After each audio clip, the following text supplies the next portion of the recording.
Еще одна шаровая в копилку люфтов. Смотрите, какой сильный. Chevrolet Cruze.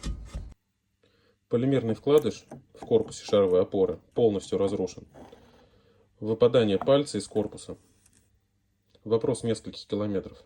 Здесь шаровая опора отдельно не меняется. Меняется только в сборе с рычагом.